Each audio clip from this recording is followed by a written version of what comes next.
Bigong makalapit sa Embahada ng Estados Unidos ang hanay ng mga rallyista na nagmarcha sa kahabaan ng Calao Avenue sa Maynila ngayong araw ng kalayaan. Una rito, nabuwag ng mga rallyista ang barbed wire na ginawang barikada ng kapulisan.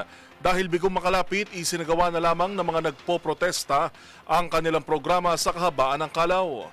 Kabilang sa isinisigaw ng iba't ibang grupo ang pagtutol sa pangingialam umano ng Amerika sa Pilipinas, patuloy na pagsirit ng petrolyo, pagkasira ng kalikasan na dulot ng pagmimina at dumaraming US bases sa bansa. Samantala, isang pulis naman ang inisprayan sa ulo ng isang rallyista nang sitahin sa pagba-vandalize nito, ngunit nakatakas ang suspect.